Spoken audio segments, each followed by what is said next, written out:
Good morning, guys. I'm out here trying to get my schedule back. It's been like 2 weeks since the last time I've actually been out walking, and I didn't realize that. Today I go see a holistic doctor at 1.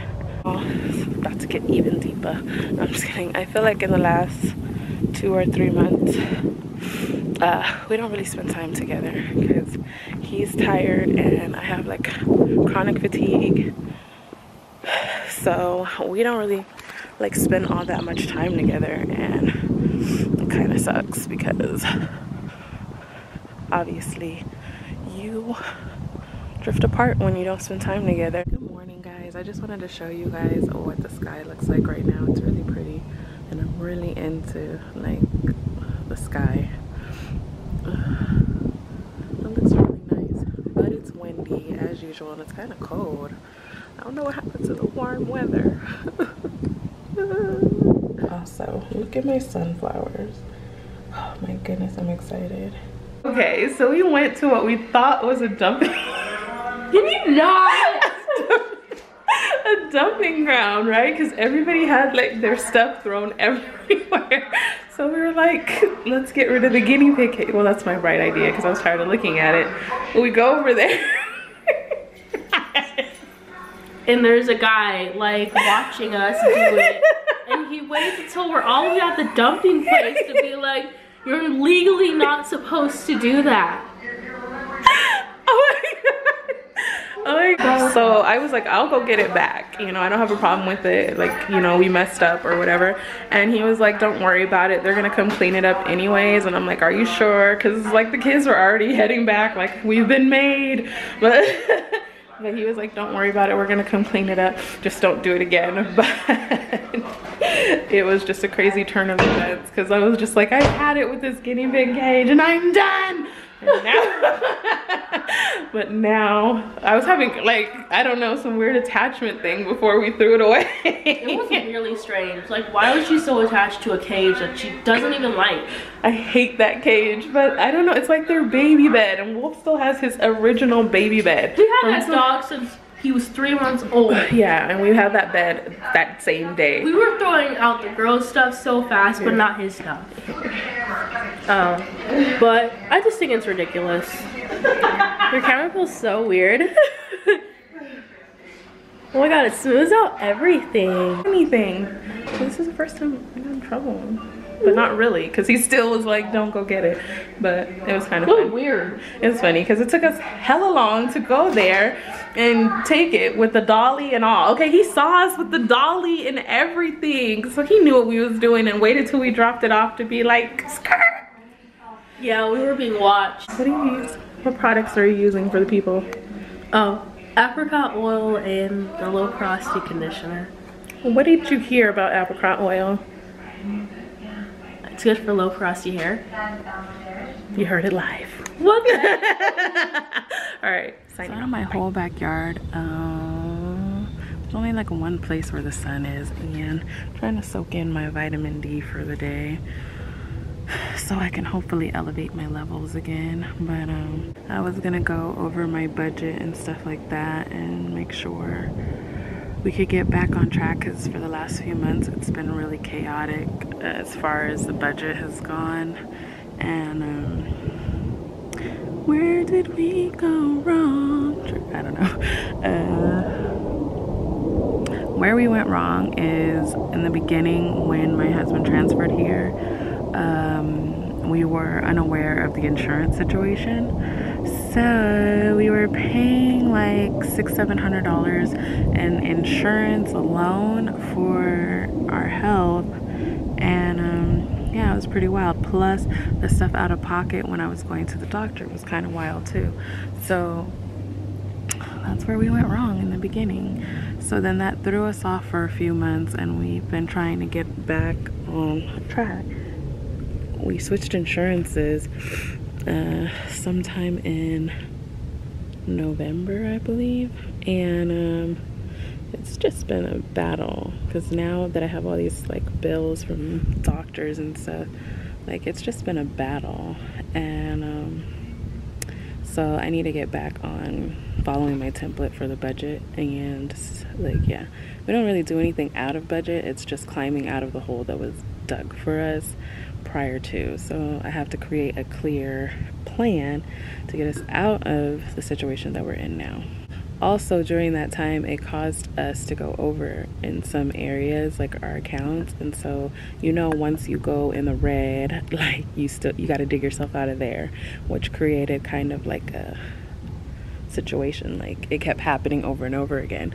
So yeah, I'm just keeping it real. Like, you know what I mean? I don't know if everybody has their stuff together monetarily, but before all this started happening, I was strict on the Dave Ramsey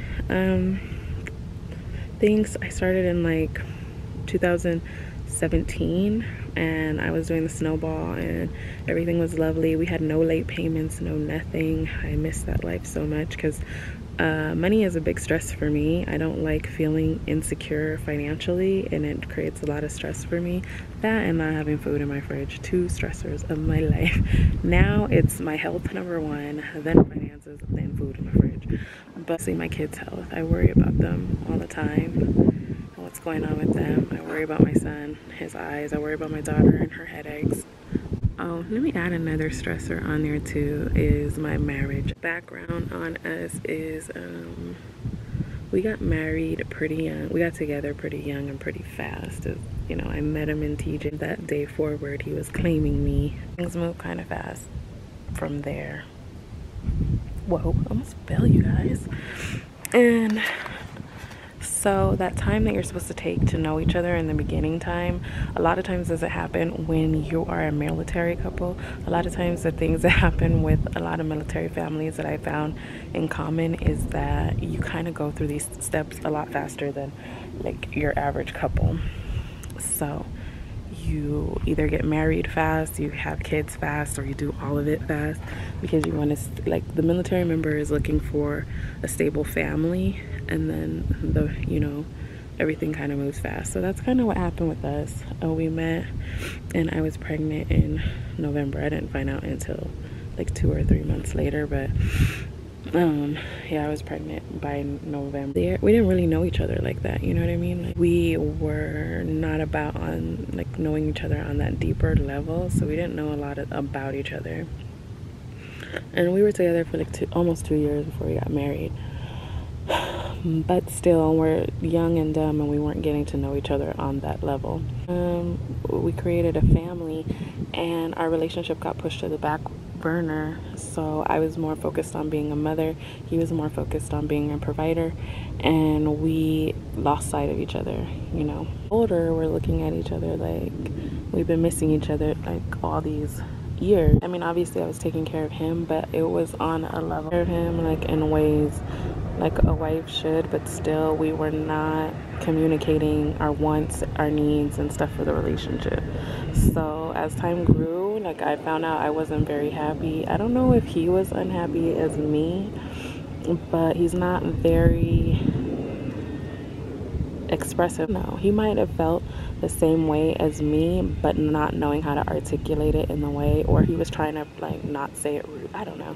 Like, I'd rather you come out rude and just be like, you're not making me happy because you don't do da da da da da, versus you know, it's a guessing game. Who wants to guess? You know what I mean? I go with the program pretty much. Like, I just go with the flow and try not to rock boats. That's pretty much how I've done things. Is like, I want to make sure he was good and the kids were good, and when I was unhappy, I really didn't say much. Then I started realizing, like, this is not cool. You know, we've been together, we're almost together 20 years in June, and like, so much time has gone by, but we never made our relationship a priority. We made our kids a priority. I make the dogs a priority, and like, everything is a priority other than myself, and other than, well, the relationship I tried to make a priority for a long time. I really did, and he wasn't there with me, so I moved my focus to the kids because I wanted it all. I wanted happy kids, happy husband, happy marriage.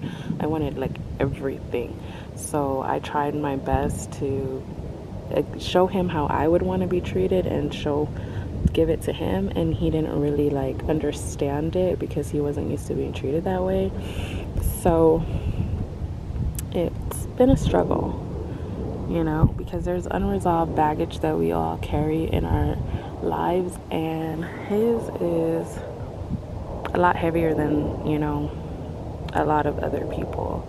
There's a lot of hurt. Like, I have hurt, but he has a lot more hurt in him. And so I thought in the beginning I could just, like, I could love out that pain, like, you know what I mean, he'll be fine. But it's so much deeper than me loving out the pain. There's a lot of times where we're just passing each other because he's really tired, and this is recently I'm talking. I'm glad we grew past that, because Lord, I'm too exhausted for yelling. So we don't yell at all, but well, I'm not gonna say at all because sometimes I do get hype. But it's a lot calmer, but there's still that gap, like, in the relationship where we don't communicate properly, or we miss it. Married life is crazy, you know, because you're bringing in two families. This is what I wanted. No one made this for me because I didn't have this example, but I was very submissive to him because I felt like he was the leader of the family. So I felt like, you know, I was supposed to be very submissive to him and let him have his way, and that's how he would be happy. But sacrificing me, you know what I mean? Weird. Something I would just, like, do that. And whether it be the movies, even if I didn't like it, I'm just like, all right, I'm gonna go.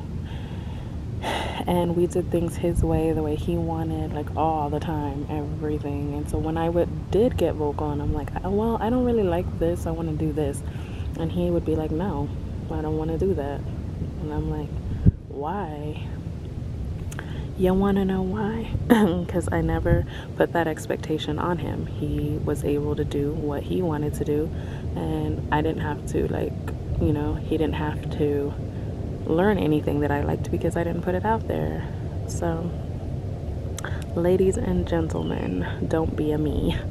If you want something, say it in the beginning, especially, because if you go and put yourself in the position, like in the category that I did, where I was a yes woman and yes this and yes that, as time progresses, when you were like, no, they're gonna be like, what is wrong with you? Like, you're crazy.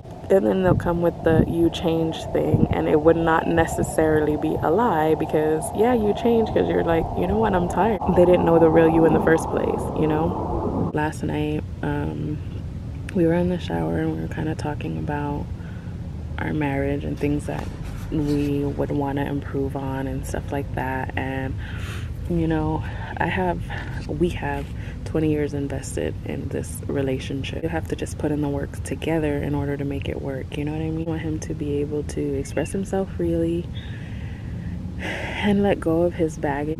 Things from your past can come to your present. I just want to work on things, and I just want to make sure that we're good, because I don't want to go into the next 20 years holding on to stuff that was before we were together, you know what I mean, early on in our relationship, because there's a lot of stuff in the beginning of the relationship. Lord, like, the story times would be for real. I want to hold on to that stuff. Like, life is really short, and I don't want to keep on, like, you know, having to go through these things, because he's a good dude. It's just the hurt. I'm gonna tell you something about swears, okay?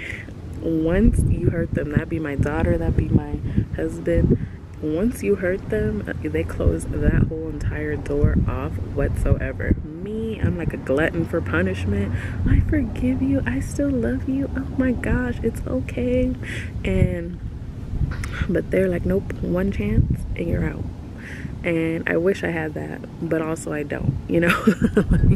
like, I don't know, it's just too much anger and resentment that comes with that, you know. And you're holding on to it, and the next person's like, why are you still, like, what are you mad for? So there's some apologies you're never gonna get. You're just never gonna get them, and we all have to live with that. Let people know what bothers you, and that's something that's been hard for me. So doing stuff like that and letting people know, like, hey, this bothered me, is a step in the direction that helps me heal. Now